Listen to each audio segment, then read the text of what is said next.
Russia will always be our neighbor. Thus, its geopolitics will constantly be of interest to us, an Eastern European country. This is the reason behind Professor Ungureanu's initiative on researching Russia's geopolitics in the Black Sea and the Arctic Ocean. Grasping the dynamic of the international interest within these areas is an ongoing process. The main priority of this project is to train the next generation of researchers. This is a unique opportunity for any young PhD student or postdoc specialist to develop the proper research skills concerning Russia's geopolitics. As a strategy for the future, their expertise will cover the needs not only for research and academia, but also on state level. Continue watching this short documentary to discover what building the future of cooperation and diplomacy entails. The project you are working on under the EEA grants, titled Interdisciplinary Research on Russia's Geopolitics in the Black Sea and the Arctic Ocean, is of significant interest given to the current geopolitical climate. As a citizen, I'm curious about the root cause of this conflict. It is the result of the power struggle between East and West, or are personal egos at play here? Can you please briefly describe the context of this conflict? Yeah, certainly it's not about egos. It's not a conflict of personalities. It's not a clash of personalities here.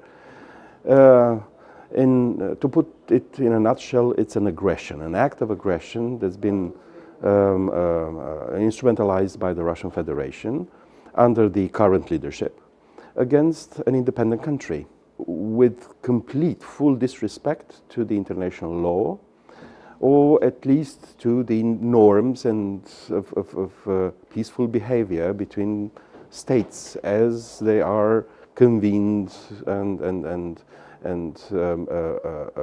propped by all member countries to the organization, to the United Nations organization.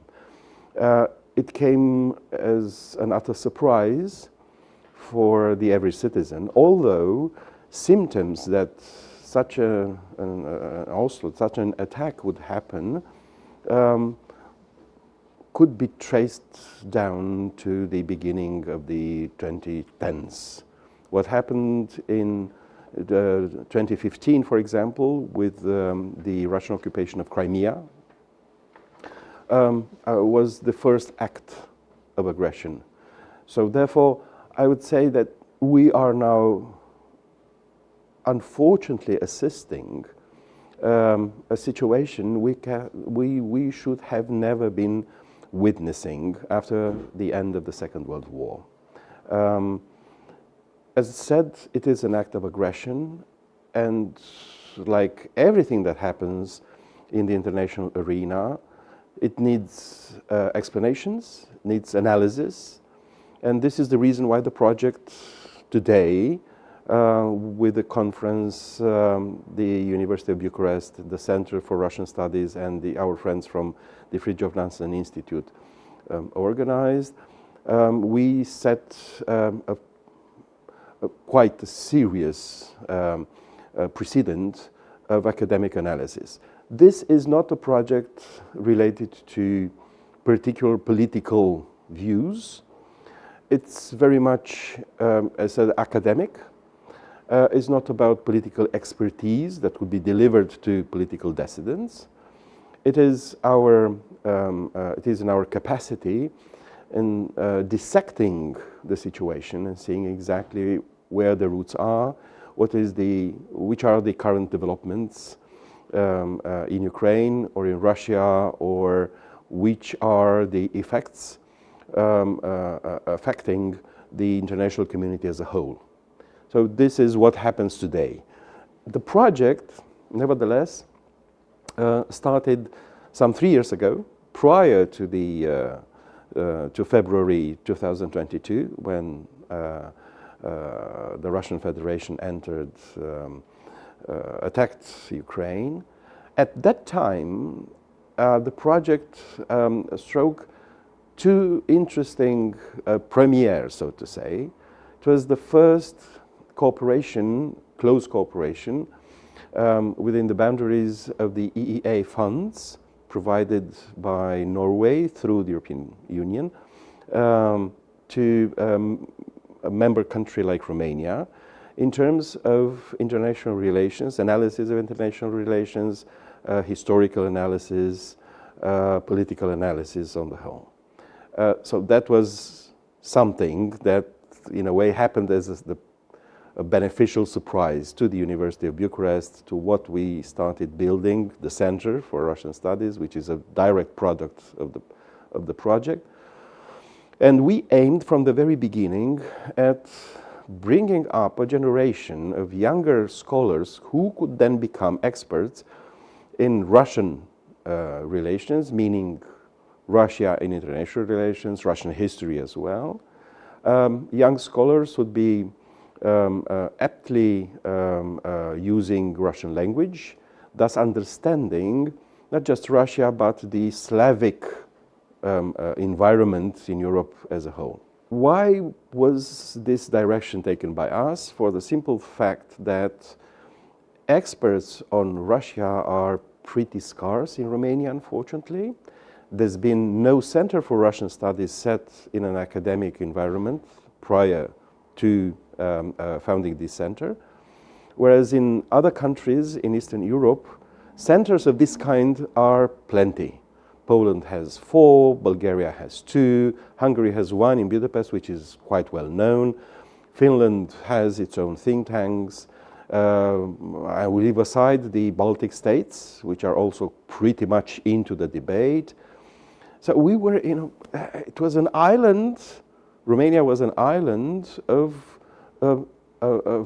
roughly no knowledge, academic knowledge about Russia. And it's not about the linguists here, it's about international relations, experts in international relations.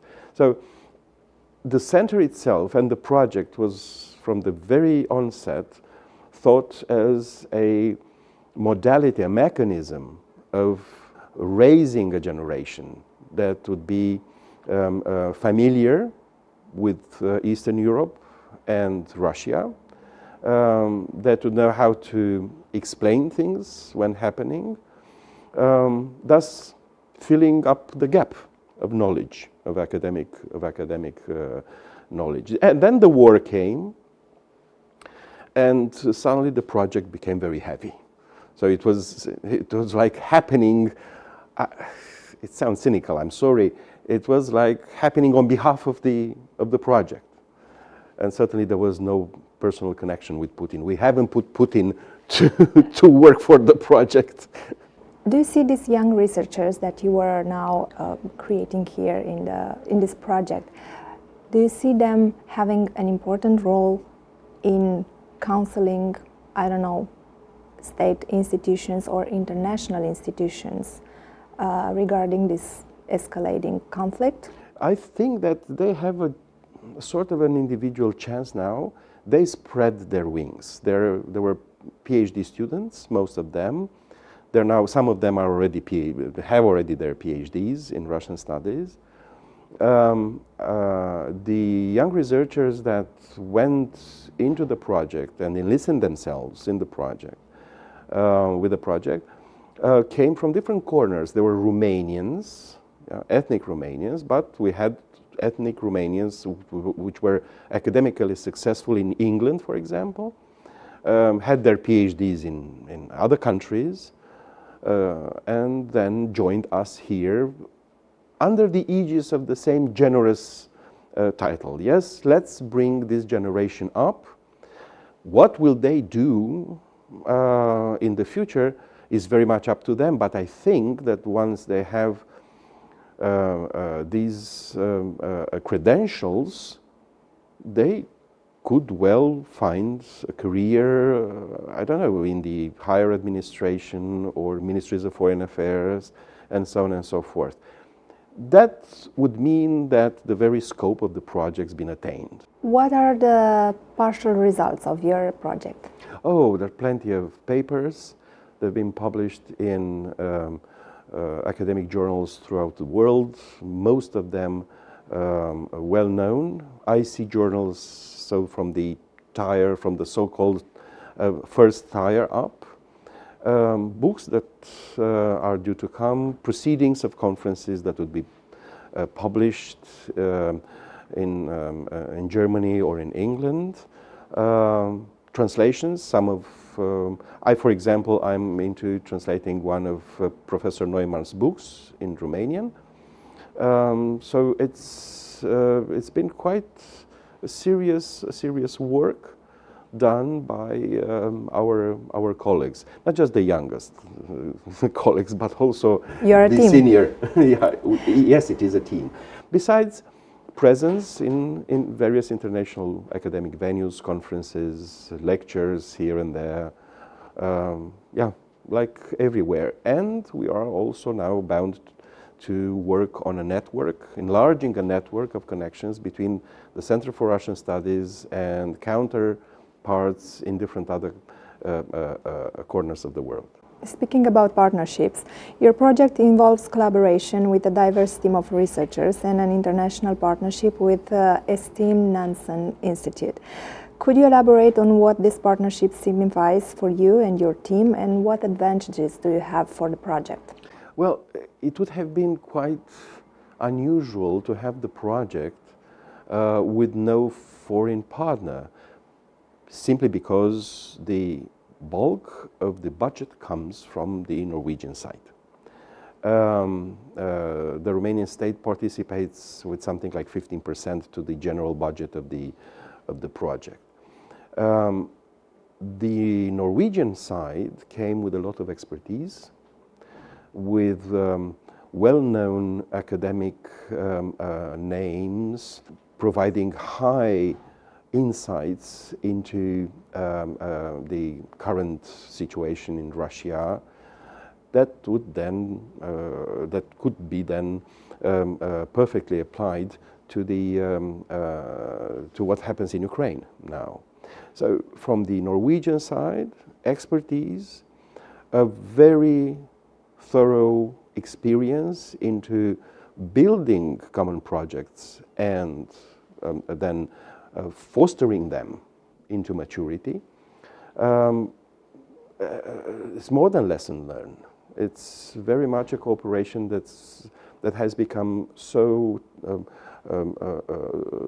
heavy that we are now bound to put a lot of flesh on it in the years to come. What is the social impact of your project? I've already quoted what will happen with the young researchers, the conferences themselves. If we think about social impact from the point of view of educational results, yes, it proves that not only the center but the University of Bucharest in general, it's well, it's put on this path towards international acknowledgement and proves the university is generous in bringing up new projects that would adorn the very activity of the university itself and made it more and more international and recognizable in the international academic arena as well. In conclusion, what should people remember about your project after watching this interview? Well, the physical product, which are the books and the papers. And we look forward to encouraging our younger researchers, our younger colleagues, to do their utmost in getting a good career ahead of them. And I think that what has to be remembered, not just in academic milieus, but anywhere else, is that we are struggling to provide to the average consumer of news not just what is an enticing title in newspapers, but analysis, thus enabling the average citizen to understand, not just to read and forget what is happening in the world. The first question is, why did you join this project as partner? Seen from Norway, we try to keep abreast of everything that is going on in the world, but particularly in Europe. And traditionally, relations with Romania have been nice, but they have not been very close. So when we had the chance to work with the Romanian Institute, we grabbed it. And do you consider the possibility of continuing this project, maybe with some other European funding? That would definitely be nice, because we have been able to exchange our experiences with Russia from two very different angles. Norway was a neutral country from its inception as a sovereign state in 1905 and until 1940, when it was overrun by the Nazis and stayed occupied for 5 years until 1945. After that experience with Russia, Norway joined NATO. Romania, of course, had a rather different story. So when we could meet again in a new security setting from 1989, 1990 onwards, we eked closer. And now, with the war between Russia and Ukraine, which potentially is a war between Russia and all of Europe. I mean, Russia is very clear that Europe and the West, what they call the collective West, is the enemy. It means that we have to make ready. And so there are scientific reasons, but there are also politically and even military reasons why Norway wants to eke closer to Romania. And we hope vice versa. Thank you for watching Research in the Spotlight, a podcast for scientists and passionate science people made under the EEA Grants Research Programme by the Executive Agency for Higher Education, Research, Development and Innovation Funding as program operator. Until the next time, like and share this episode if you think science is our key to a better future.